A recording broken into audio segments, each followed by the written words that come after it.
Olá, meu nome é Flávio Totti, eu sou diretor adjunto do Núcleo Científico da Associação Paulista de Medicina do Trabalho. Hoje eu tenho o prazer de contar com a presença aqui do Dr. Mário Balducciani.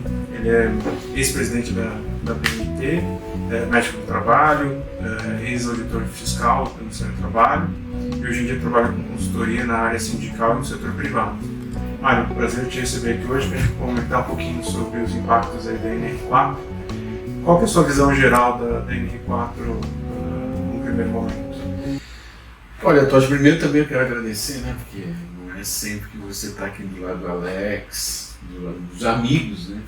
Você e a Kelly também para ajudar, então também é muito prazeroso também participar desse bate-papo, vamos dizer assim.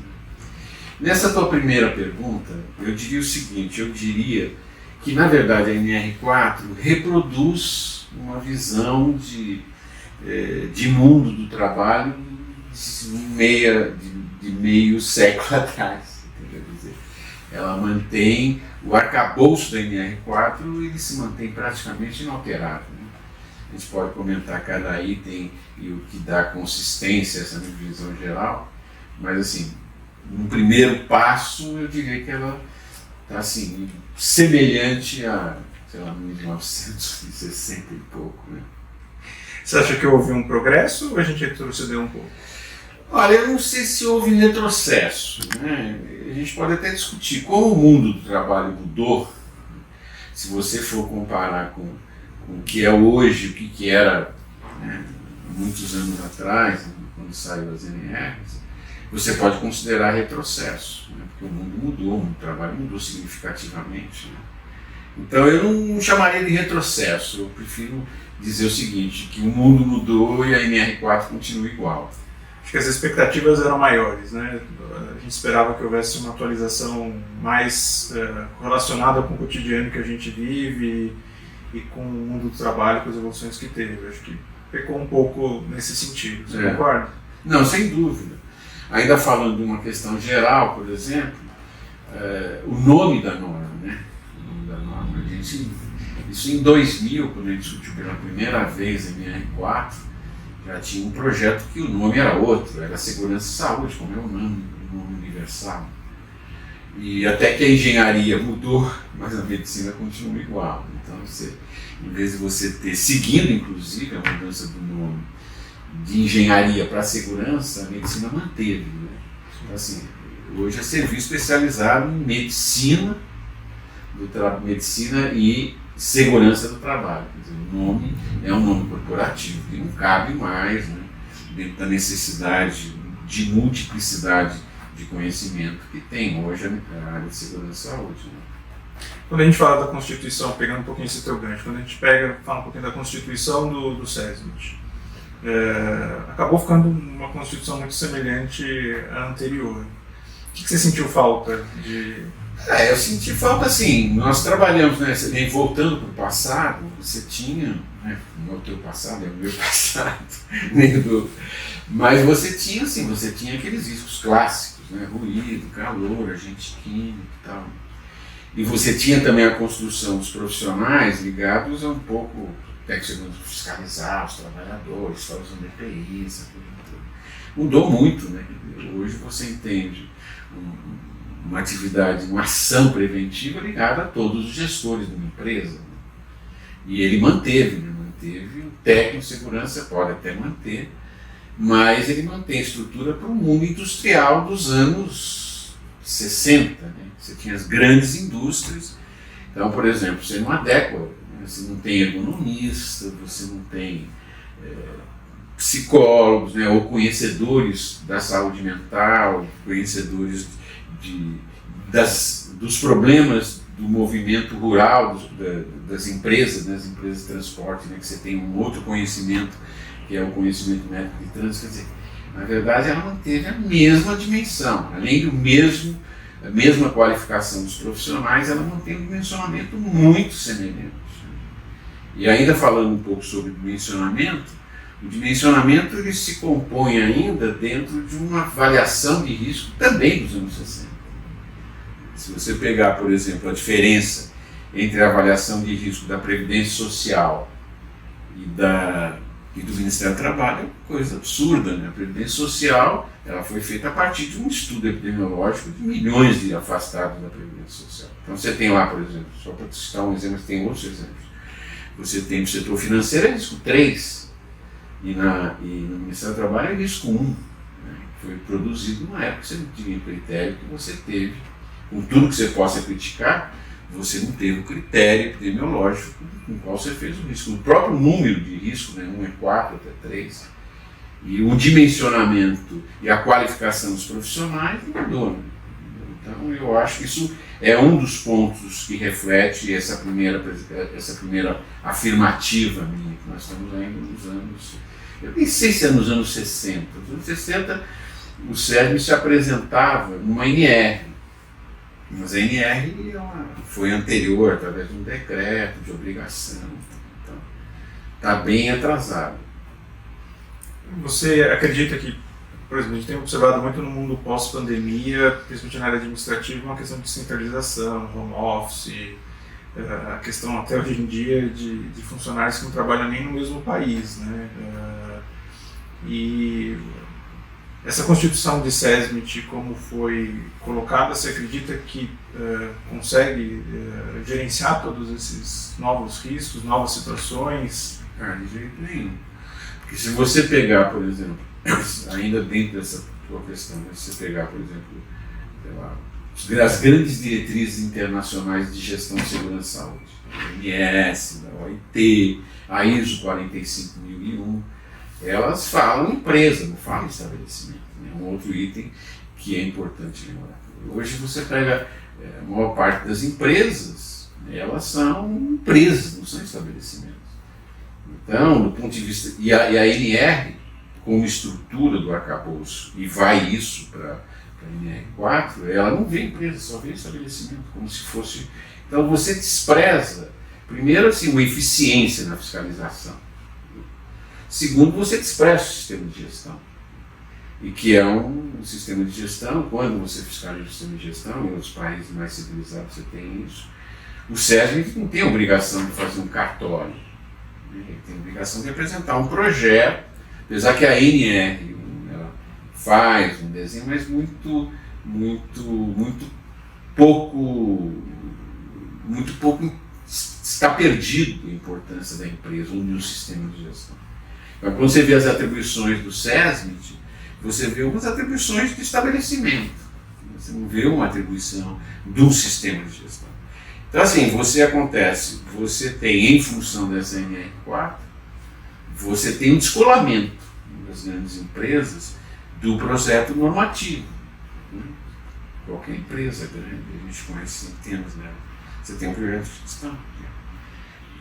Então, você devia concatenar um projeto de fiscalização de estabelecimento com um projeto de gestão da empresa. E isso não está previsto no SESMIT. Não está previsto outras categorias de gestão que não seja simplesmente o acompanhamento pontual e de papel, de PGR, PCMSO, essa coisa. Cartorial. Não, cartorial. E acho que um dos pontos que acho que os médicos de trabalho devem ter, obviamente, chamado a atenção foi a questão de não estabelecer um vínculo entre os funcionários do SESMIT e a empresa. Ficou uma questão em aberto, que a gente acaba interpretando como não obrigatoriedade. Como é que você vê essa situação? Eu também interpreto como você, Pati. Eu acho que não existe obrigatoriedade. Você tem algumas grandes empresas que acham que ainda existe uma discussão, um certo limbo legal, que não fica uma vontade para fazer a terceirização. Mas isso é umas empresas isoladas, que têm uma grande preocupação em não ter problema trabalhista, essa coisa. Mas, de maneira geral, a retirada do item, que é 442, né? A retirada desse item que obrigava que o SESMIT, ou melhor, que os profissionais do SESMIT fossem contratados pela empresa, isso saiu e ficou claro que a intenção de quem legislou foi terceirizar. Do ponto de vista teórico, eu não acho que há dupla interpretação. Eu acredito que existe dupla interpretação porque eu vejo algumas grandes empresas ter essa interpretação, que acha que ainda você tem um limbo aí no meio do caminho. Mas na prática é um entendimento do Ministério do Trabalho que você pode contratar uma empresa de fora, seja qualquer profissional. Aliás, se você lembrar isso, já tinha na NR7, quando ela falava do médico do trabalho, ela falava que você podia trazer médico do trabalho que não do SESMIT. Isso aí começou a vigorar o ano passado, em janeiro. Mas foi produzido isso há muito tempo atrás. 2 anos, talvez.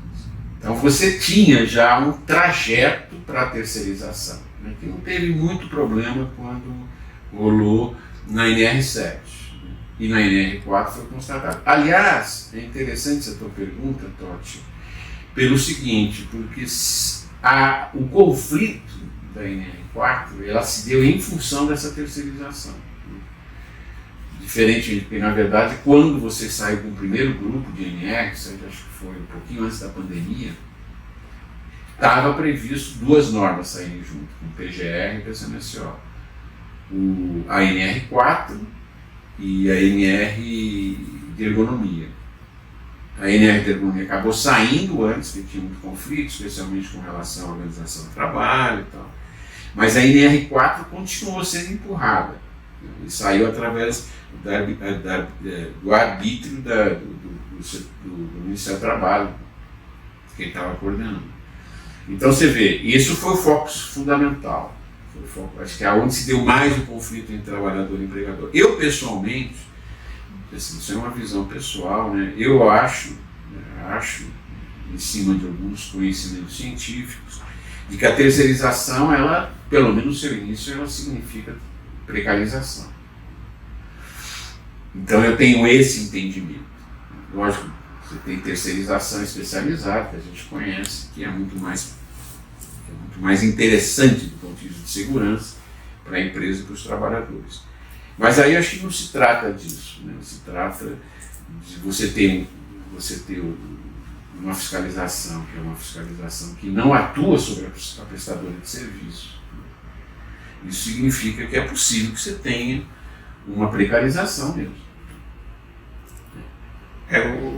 Um ponto aí que me preocupa nessa relação que não seja CLT é porque o SESMIT não vai trabalhar sozinho, ele precisa da direção da empresa. E como às vezes uma empresa terceira tem um relacionamento com a direção, entender a organização da empresa, entender... É possível, sempre é possível, mas eu acho que sempre é um pouco mais complicado, né? Quando você trabalha dentro do core da empresa, você consegue evoluir muito mais do que às vezes você numa atividade de terceiro. Mas bem, é o que foi colocado, né? Acho que a gente também tem que entender que é um novo ambiente que a gente vai ter que se adaptar, né, provavelmente. Não, e esse raciocínio seu é muito interessante, Totti, porque você tem que avaliar quem é a prestadora de serviço. Entendeu? A prestadora de serviço hoje, ela não tem nenhum controle. Ninguém controla. O Ministério do Trabalho não tem instrumento legal para controlar uma prestadora de serviço. Eu vou numa prestadora de serviço, o máximo que eu posso pedir dela é o PCMSO dos funcionários da prestadora. Mas você não tem acabouço legal para você cobrar o PCMSO que ele está fazendo de outra empresa. Entendeu? Isso seria a cargo de uma prestadora de saúde, que seria o Ministério da Saúde. Então você tem, além dessa questão que você coloca, né, você tem uma prestadora de serviço que não tem controle nenhum, ninguém tem controle sobre ela. Só para situar também isso, nos anos 2000, quando foi colocada a primeira grande debate, demorou 7 anos para discutir a 4, você tinha a proposta do Ministério do Trabalho reconhecer as 3 possibilidades de SESMIT. O SESMIT que se chamava antigamente era SEST, né, que é o Serviço Especializado em Segurança e Saúde. O SEST externo, que é da prestadora, o SEST próprio e o SEST compartilhado, que era quando era discutido com o movimento sindical. Então, isso já era vamos dizer assim, um acúmulo do Ministério do Trabalho de você fiscalizar esse que se chamava SEST externo. Então, além das dificuldades e dos problemas da terceirização, você está terceirizando para uma empresa que não é controlada por nada. E se me permite fazer mais um ganchinho aí, se você pegar, veja só, se você pegar a NR7, a NR1, também é 7, você vai ver que as pequenas empresas, né, microempresas e tal, elas foram, o que eu acho certo, abrindo parênteses, você diferenciar o que é empresa de grande porte e o que é pequeno porte, então eu acho ótimo isso. Mas elas não têm a necessidade de determinados instrumentos como PGR, etc., mas é obrigado a fazer exame médico. Então você cai naquele velho problema do exame avulso, o que facilita aqui em São Paulo você ter as prestadoras de serviço da Praça da Sé. Entendeu? Então assim, você além de não ter controle, você tem um arcabouço que facilita o crescimento dessas empresas. Né? Então é bem possível que você não tenha cumprimento. Né? O cara bota um técnico de segurança lá, um médico, sei lá o quê, e vai botar o nome para várias empresas. Não é fiscalizado. Né? Isso eu acho que é sempre muito complicado. Né? Outro ponto que eu queria conversar contigo, que uma linha que acabou sendo subtraída em relação à última norma, é da questão dos regimes sazonais. Né?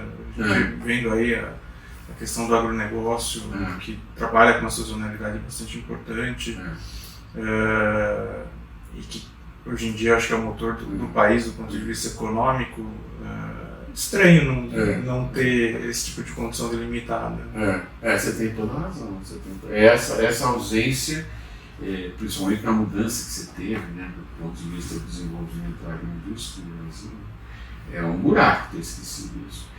Por outro lado, nessa relação contratante-contratada, ele acrescenta assim, uma obrigatoriedade de dimensionamento de SESM, que subentende uma obrigatoriedade do contratado nas empresas contratantes, que eles chamam de não permanente. Não sei qual é o termo que ele usa, deixa eu ver até tem aqui, mas é o terceirizado não eventual. Então, o que é o terceirizado não eventual? Que não é o caso sazonal, isso aí é eventual, então aí continua o buraco. Mas quando você passa para o terceirizado não eventual, por exemplo, sei lá, serviço de limpeza, serviço de segurança, a NR inclui ele como obrigatoriedade do contratado. Entendeu? Então esse é uma diferença que eu diria favorável. Eu acho que a contratação de profissional tem grandes expressões no processo, mas é uma visão do legislador e da discussão de achar o seguinte: se não é terceirizado não eventual, isto é, se é terceirizado permanente, ele vai ter que garantir o atendimento desse trabalhador dentro do dimensionamento. Não sei se ficou claro isso. Eu acho que isso daí fica um assunto muito nebuloso, né? Porque essas definições elas não foram bem delimitadas. Eu acho que infelizmente a legislação brasileira é extremamente descritiva, ela não é interpretativa. Você não tem as discussões do que caracteriza, porque para mim eu interpreto que, sei lá, uma fazenda de laranja que eu vou ter 2 períodos do ano com uma mão de obra gigante fazendo as coletas, ajudando, tudo que boa parte já está mecanizada, mas isso é eventual, assim, entra dentro do sazonal, mas o sazonal é eventual ou não eventual? Então, assim, eu acho que acaba deixando de ficar claro e dificultando um pouco o trabalho até do próprio SESMIT, porque as empresas cobram, principalmente do médico, qual que é o dimensionamento que eu tenho que ter, qual que é a justificativa, e você fica, não, tem que acionar o jurídico para discutir, para entender qual que é o risco que você quer correr, se vai ser interpretado dessa forma ou de outra. Eu acho que isso sempre é desgastante para quem está no SESMIT, né? Porque você podia sair, mesmo que você saia com uma redação, você tem toda a razão.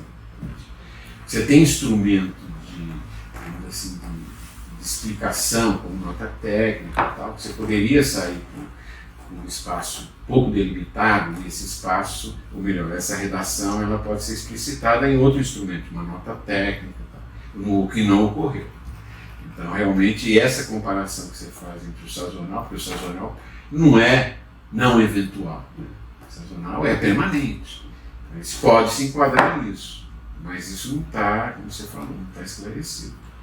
Acho que fica, sempre que dá margem à discussão, acho que é ruim para a fiscalização, é ruim para quem está no SESMIT, acho que é ruim para a empresa, porque para ela não tem clareza do que ela precisa estruturar, qual que é o custo que isso vai trazer e como organizar isso daí.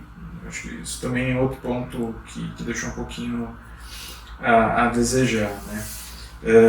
Um outro ponto que eu queria conversar contigo, que eu acho que você já até citou antes, é a questão do SESMIT compartilhado. Como foi a tua impressão? Então, o SESMIT compartilhado também é uma produção dos anos 2000, que mudou, ficou SESMIT não sei o que lá tal, mas saiu na redação de 2007, chamado SESMIT comum. Mudou de nome, até porque tinha muito preconceito em cima desse compartilhado, depois passou coletivo e tal. Então ele saiu, quer dizer, havia uma redação, tempo atrás, e fala dessa redação, a redação volta. Na redação ele colocava o seguinte, ele colocava caso que as empresas, junto com o movimento sindical, podiam fazer um serviço de gestão bipartite. Assim. O que eu acho que foi uma contribuição importante. E ele tinha que ter a convenção coletiva. Se você for pegar grandes experiências mundiais, né, sei lá, a Alemanha é um exemplo muito exagerado. Eu conheci o modelo alemão de mútua de uns 30 anos atrás, e ele já tinha uns 50 anos atrás. Quando ele me falou um século, eu pensei que tivesse entendido errado em inglês. Não, era meio século. Eles tinham projetos, que é um sistema de gestão das duas áreas. Entendeu? Então, você quem faz é quem contrata médico, né? De forma que o profissional fica mais à vontade, né? Para falar, o problema é esse, e agora vocês dois aí negociam como ele vai resolver esse problema. Que é um modelo, né, que de certa forma está presente nessas diretrizes internacionais que eu falei, da OIT, da INES, etc. No Brasil, você continua com esse modelo, que é um modelo de determinante empresarial muito violento, que reduz muito a eficiência e coloca o profissional sempre na parede. Né? Para falar dos médicos, por exemplo, né? Não vou citar o teu exemplo nem a dele, mas de maneira geral, o médico de trabalho, se notificar um músculo esquelético como suspeita de doença profissional, meu filho, está fora. Né? Então, assim, mas eu não sei se eu respondi a tua pergunta, porque eu viajei um pouco. Acho que sim. Acho que assim, é um tema que acaba repercutindo em todas as outras NRs. Puxando um pouquinho para a relação das normas, Mário, como é que você vê a interação da DRN4 com a 1, com a 7? Você acha que os papéis estão bem definidos? Houve um esclarecimento ou ainda tem muitos temas que a gente fica em dúvida? O Totti, a tua pergunta é maravilhosa. Tem aquela história de pergunta de 1 milhão de reais. Mas é isso que você está levantando. Se pegar as atribuições do SESMIT, ele tirando alguns pontos específicos, tem que ver o PGR e tal, mas no conceito das atribuições, ele não prevê a NR1, nem prevê a NR5, 7, por exemplo. Então, por exemplo, pegando o nosso exemplo do meu trabalho, mas eu galeria para os outros profissionais. Hoje, por exemplo, o PGR, ele tem um modelo totalmente diferente do que era o PPRA. O PPRA você tinha uma avaliação quantitativa, um pedacinho. Mas, de qualquer maneira, assim, era um campo de conhecimento que a engenharia estava muito bem.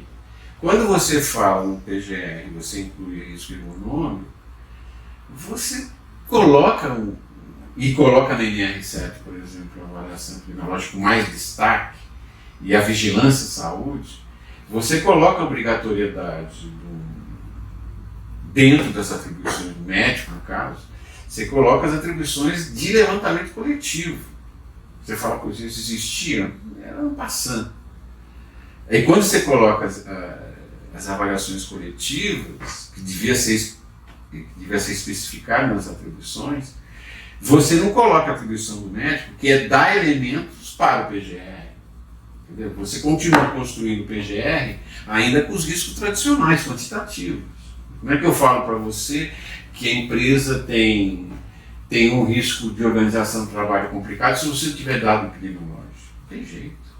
Como é que você compara? Porque antigamente era mais fácil comparar o ruído com o cano, com o agente carcinogênico, mas agora quando você entra ergonômico, se você não tiver avaliação epidemiológica comparativa, entendeu? Então, assim, é uma atribuição que devia ter explicitado dentro da NR4, especialmente no meu trabalho, mas não é só para o meu trabalho que vale isso. E que não está. Então, assim, você perde a oportunidade de especificar, assim, o PGR tem que ser feito pelo médico de trabalho, ou pelo menos das informações de saúde coletivas, né? Então, estou dando um exemplo que se você ler, você não percebe essa profundidade de uma nova atribuição do profissional médico, mas eu repito, vale para outros. Não sei se ficou claro. É que eu acho que o PGR acabou ficando um pouco tímido, né? Ele fala que o médico tem que contribuir, tem que dar um retorno, auxiliar na confecção, mas ele não deixa um papel claro de qual é essa contribuição, como é que tem que ser feita. Não, e você vê só um parênteses, você vê muitas empresas de grande porte, o TOT, que ainda faz o modelo daquele risco de ruído, que está em livro, né? Que você pega lá, o ruído vai se encaixar numa prioridade X, o agente carcinogênico, e não continua. E você tem casos, setor financeiro, por exemplo, qualquer setor, tecnologia avançada e tal, você tem um risco que é violento, de músculo esquelético, especialmente transtorno mental. Então, assim, ele fica por fora, né? Porque o médico não entra na discussão, ou porque o outro profissional que vai fazer também fica inibido de pedir essa responsabilidade. Então, assim, ele não entra numa avaliação de risco, que é fundamental, que é que define prioridade no PGR. Não sei se... É que eu acho que é o mais difícil ainda é o médico conseguir estar inserido, o médico do SESC estar inserido numa discussão da organização e no feedback da organização do ponto de vista de ele conseguir levantar dados, apresentar esses dados, a gestão ter sensibilidade de, precisamos rever esse processo, que muitas vezes, quando você faz uma avaliação mais simples, você não consegue chegar nessa profundidade, né? Porque a complexidade das tarefas hoje em dia cada vez são maiores e dinâmicas, né? É difícil você quantificar aquilo de maneira, às vezes, objetiva, né? De colocar lá no textozinho bonitinho, ele faz isso. Pega todos os fluxos, processos que, às vezes, um profissional de tecnologia, um profissional administrativo, um profissional do setor bancário trabalha. É difícil descrever objetivamente, né? E você fica meio, às vezes, preso um pouco em relação a isso, independente se existe uma sensibilidade da gestão de se envolver com isso. Obviamente, quando começa a ter impacto, eles começam a ver que os pares estão adoecendo, eles começam a ficar preocupados de vamos entender o que está acontecendo aqui, ou às vezes as multinacionais, com a experiência que às vezes tem um sistema mais maduro lá fora, forçam um pouco a se desenvolver aqui, mas eu acho que entra um pouco também na questão, falta uma linha de política de SST mais clara, né? A gente não vê isso desde o ponto de vista de fiscalização, quais são os seus critérios, o que vai ser cobrado, não vou nem falar de rede social, que sem envia informação, tá, mas o que vai ser cobrado, qual que é o objetivo, e daí eu sinto que nas NEs a gente perdeu uma oportunidade talvez de amadurecer um pouco mais isso. Não sei qual que é a sua visão disso. Eu concordo totalmente, Totti. Concordo totalmente. E assim, uma visão de colegas que trabalham em grandes empresas ou em prestadora de serviço, você vê assim, a prestadora de serviço ainda trabalha muito com o modelo cartorial, chama assim. Mas as grandes empresas, ou as empresas que têm um compromisso mesmo sendo nacional ou internacional, elas se descolam do projeto. Elas se descolam totalmente. Se descolam atualmente, né? Que era um norte importante, né? Até, sei lá, 30 anos atrás, era um norte de orientação, tal, apesar das limitações. Mas hoje não, se descola. Tem programa de gestão, né? que avalia todo um programa de avaliação. Então se descolam, não se encaixam. Não é só NR4, mas nós estamos falando da NR4, quando fala de atribuição, ele descola o profissional. Ele só cola o profissional que está fazendo aquela atividade de exame médico, né, ou de encaminhamento para a previdência. Isso aí também acontece na 7 também. Mas a 4 ela consolida essa visão por estabelecimento, entendeu? Que é repito, que é um arcabouço de todo o sistema normativo. Então, concordo muito com isso que você falou. E pensando aí em futuro, o que você vê? Teve uma mudança de governo, já tem novos personagens na área, atuando? Nos próximos 4 anos, quais são as suas expectativas? Outra pergunta. Não, a perspectiva é diferente. Você tem no Ministério do Trabalho, você tem não é só no Ministério do Trabalho, vários outros serviços públicos federais, você tem uma estrutura que mantém uma base. Agora, o avanço dessa base, aí depende do governo, não tem jeito. Existe fofoca de quem vai, quem não vai, mas quem está parece que não vai continuar. Entendeu? Que significa uma nova visão. Você tem dentro do Ministério do Trabalho o pessoal que tem mais acúmulo, que tem mais um acúmulo de enxergar para cá, um enxergar para lá. Então, assim, eu acho a pressão que você tem hoje dentro do segmento da sociedade que lutou mais para a presença. Você nunca sabe se lutou mais para a presença do Lula ou lutou mais pela não presença do Bolsonaro, mas de qualquer forma, você tem um grupo que contesta, né, essas que eu vou chamar assim, essas diretrizes, né, que regem esse arcabouço normativo. Então você tem muita gente, que isso é um acúmulo antigo, né? Quando eu falo da NR4 há 20 anos atrás, não é um acúmulo do Lula, é um acúmulo antigo. É possível, não sei de que forma, acredito eu, que você deu uma repensada nessa NR. Não na discussão de terceirizado ou não terceirizado, mas na discussão que perpassa todo esse arcabouço, que é a questão da gestão da empresa, da fiscalização sobre gestão, não fiscalização pontual, de cadê o seu PCMSO, cadê o seu exame médico, etc. Eu acho fiscalização de checklist, né? Apresentou, não. Se a você contratou, tem quantos médicos, entendeu? Você também. Você tem hoje, né? O que eu chamo de fiscalização por resultado. Né? Eu acho que não tem saída, viu, Totti? Um pouco eu sou muito otimista, né? Mas acho que não é só otimismo, não. Um pouco é a única saída que tem no Ministério do Trabalho. O Ministério do Trabalho hoje, acho que eu falei a questão de quem compõe hoje a fiscalização de segurança e saúde. Né? Você tinha, na época, sei lá, 20 anos atrás, você precisava ser médico, engenheiro, depois fazia um curso de engenharia e segurança. Era esse que fiscalizava. Há uns 15, 20 anos atrás, você pode ser qualquer profissional de nível superior. Então você tem advogado, muitos, você tem jornalista, você tem esse pessoal que normalmente estuda para entrar em concurso e tal. Então você tem um outro perfil desse fiscal. Então ele não vai, nem sabe ler um PGR, nem sabe ler um PCMSO, muito menos. Então ele vai para o resultado. Entendeu? O resultado é onde que ele vai encontrar o resultado da Previdência Social. Tem mais aumento ou menos aumento, ou lá no E-Social em algumas situações. O E-Social também ele é meio autodeclaratório. Então é meio... Agora, na Previdência Social você tem informações que eu vou chamar mais seguras, quantos morreram, quantos estão afastados. Então é possível não, ou faz isso ou não faz. Então é possível que a fiscalização do Ministério do Trabalho ele caminha por uma fiscalização de resultados. Então a minha expectativa positiva, independente do governo, é de que esse trajeto é irreversível. Até porque você está consolidando informações à distância e tal. Então eu tenho uma perspectiva positiva, mas não o NR4, é o arcabouço. Tem uma nova compreensão, novas diretrizes do arcabouço, né? Novos normas. Mário, queria agradecer muitíssimo a sua presença. Eu acho que a discussão foi super rica. Eu acho que o objetivo é trazer para os médicos do trabalho um pouco mais de informação. Acho que tem pontos que são bastante relevantes que a gente precisa ter atenção e também ajudar a lutar aí para que as coisas evoluam um pouquinho mais.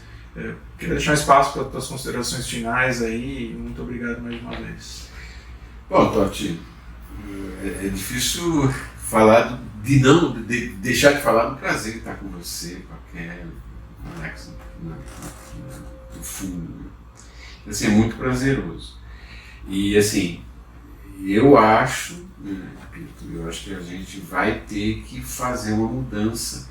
Eu vou dizer o seguinte, Alex e Totti, eu acho que o médico do trabalho ele está caminhando para uma outra produção de trabalho diferente do tradicional que é fazer exame médico. Eu não sei o cara que vai ser só médico, vai ser só examinador. Então eu vejo assim, eu vejo perspectiva que essas novas tarefas, né, inclusive na relação, por exemplo, com assistência médica, né, essas novas tarefas de gestão que o médico trabalho assumiu depois desses últimos poucos anos, né, elas serão mais cedo ou mais tarde, elas serão embarcadas por esse arcabouço legal. Isso eu espero. E por isso que a gente discutiu, assim, acho que foi legal a gente discutir do ponto de vista conceitual e não do ponto de vista do UNR. Apesar que a PMT tem um material disponível que discute item por item, nós só focamos essa questão mais de arcabouço normativo, de diretrizes, etc. Então, muito obrigado. Imagina, eu que agradeço. A gente vai deixar o material, o link já colocado para vocês. Eu quero agradecer a atenção de todos. O texto que o Mário comentou vai estar, para quem estiver assistindo o vídeo, vai estar aqui embaixo. Quem está assistindo, ouvindo o podcast, a gente vai deixar disponível no site da PMT. E convido já para os próximos podcasts que a gente vai produzir e que vão estar disponíveis no site da PMT conforme a gente for produzindo.